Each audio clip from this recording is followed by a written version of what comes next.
Cette femme-là se nourrit dans les poubelles pour économiser de l'argent. Habituellement, on laisse ça entre les mains des ratons laveurs, ok, pour ce qui est fouillé dans les vidanges. Mais cette demoiselle-là, qui s'appelle Laurence Kidd-Forcier, qui est maman de 2 enfants, un de 10 puis un de 13 ans, fait ce qu'on appelle du dumpster diving. Et puis, le fait de fouiller dans les poubelles des commerces, tout ça, ben, ça lui permet de payer seulement maintenant 70 $ d'épicerie par mois. À titre d'exemple, moi, je suis un papa de 3 enfants et un autre adulte qui est ma conjointe, puis ça nous coûte en moyenne un 600-650 $ d'épicerie par mois. Puis là, c'est pas tout, parce qu'elle a aussi parti une page Facebook qui s'appelle Dumpster Diving Family. Sur cette page-là, elle nous montre ses dernières trouvailles. Écoute, elle trouve un peu de tout. Elle peut trouver des fois des télés flambant neuves, encore emballées. Elle trouve des sèches-cheveux. Elle trouve aussi de la nourriture qui est encore de toute évidence bonne. Selon l'article du Journal de Montréal, tout ce dont elle a besoin d'acheter maintenant, c'est genre des essuie-tout, du lait pis des œufs. Le journal l'a accompagnée pendant une de ses sessions de dumpster diving, puis paraît-il qu'en moins de 2 heures, elle aurait récolté pour pas loin de 200$ de stock. Je suis d'accord que des fois, les commerces vont jeter certains produits qui vont toujours être bons. Là. Comme un exemple, elle a récupéré des bols pour chiens, des chandeliers, ce genre de choses-là. Et j'ai déjà travaillé pour un commerce de pâtisserie, puis sans blague, aux 6 heures, on jetait tout aux poubelles. C'était encore bon, là, c'était encore frais, mais non, on jetait tout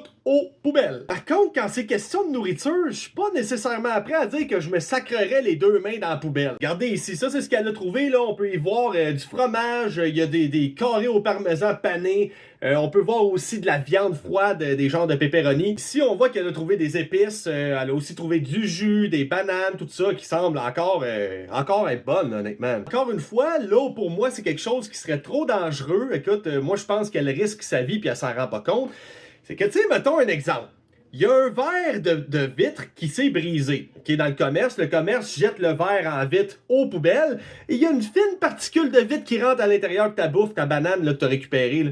Toi, tu vas manger un morceau de vitre. Ben, tu pourrais en crever, là, littéralement. Là, une connerie comme ça. Là, tu mets peut-être en danger tes enfants en faisant ça. Là. Une autre chose que je ferai attention, moi, c'est au niveau des produits chimiques. Des fois, il y a des compagnies qui peuvent mettre des produits pour nettoyer, là, des nettoyants dans la poubelle avec la bouffe. Fait que toi, t'es en train peut-être de t'empoisonner avec des produits toxiques. Là. Ça, c'est sans oublier le fait qu'il y a des rats, des ratons laveurs qui pourraient venir contaminer ta bouffe puis que tu tombes gravement malade puis tes kids aussi. Déjà que les entreprises doivent respecter des règles au niveau de la salubrité, de la manière que les aliments sont préparés. Puis justement, c'est tellement serré que dès que ça dépasse une certaine date de péremption, ben, ils vont jeter ça aux poubelles.